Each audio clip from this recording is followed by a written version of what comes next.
Yeah, that sounds fine. I have no idea where I'm going. We'll look for the southwest of House and Burned area. Yeah. Trail in the prairie, whatever that is. What we'll do is we'll look for these species. Now, I don't know whether that car behind me is with us or not. I've got to follow. I'm sure that's the dry mist. Right over there is a knoll. Yeah. The only one I see. Yeah. Okay. Okay, so we're driving on. Piling back in. Alright.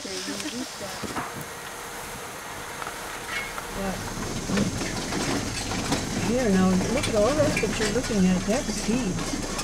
Those white things are seeds. Oh, I hope they're going to stop here. They won't have to go far.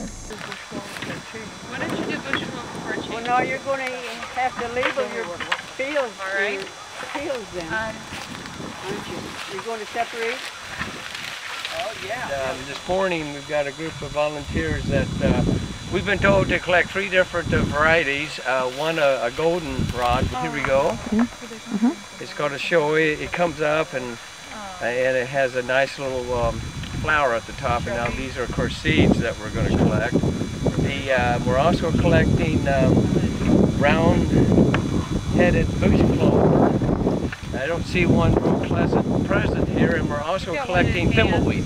Away and put in your bucket, but like the thimbleweed works a lot better just to come and pick it off with your hand. So I think she said there's kind of like a more and less efficient way to do things.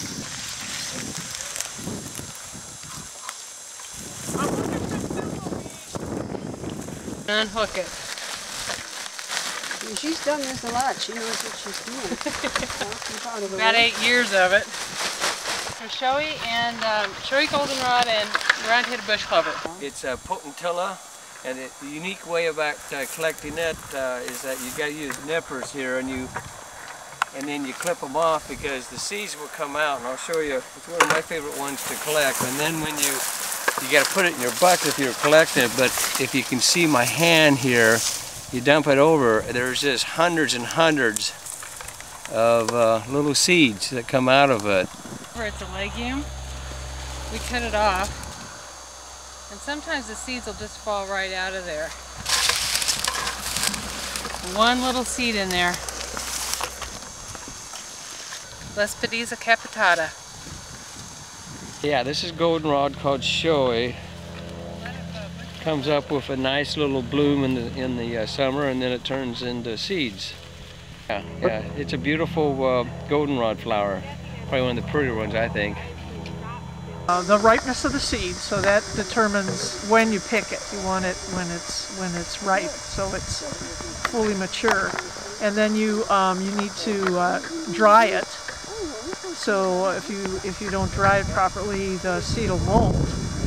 And then after it's dried, you just basically keep all the seed until you're ready to plant, and then you decide what proportion of each species you want in your prairie, and then you mix the seeds in those proportions, and then you're ready to plant, and you mix it with sawdust because some of the seeds are so little that you don't want to just be dumping just seed all over the place, especially with the little tiny ones. So you mix it with sawdust, so you have sort of something to kind of make a bigger amount, and it's easier to spread the seeds that way.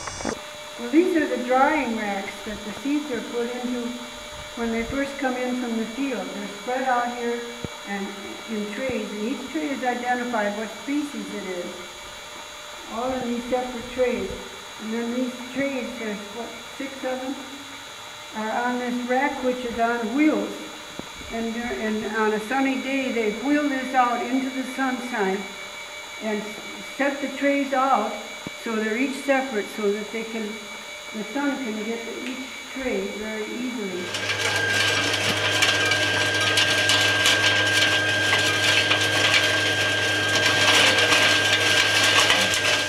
This is a hammer wheel, which is used to break up the parts of the plant which contain the seed. These are called fingers. This is the hammer that goes around and hammers it, and then it passes through the screen. See, it breaks up the heads.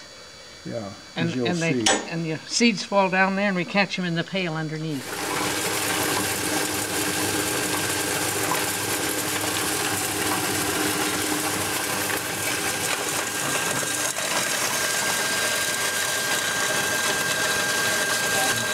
When it's really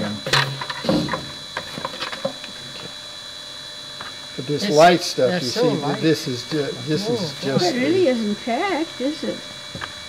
But those seeds, they're just on these parachutes. They're so tiny. If we could put this one in, and it shows you what it is to begin with before it's done.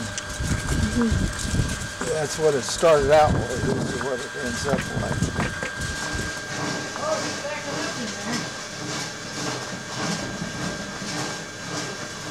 Oh, we really need more volunteers year-round, but the most need for volunteers is here in the fall. Starting the 1st of September, we have work parties every Saturday. This year it's just been Saturday in the morning, and the work parties are going out in the field collecting the seed. And as fast as the seed comes in, if we have enough volunteers, we would have the cleaning operation going at the same time,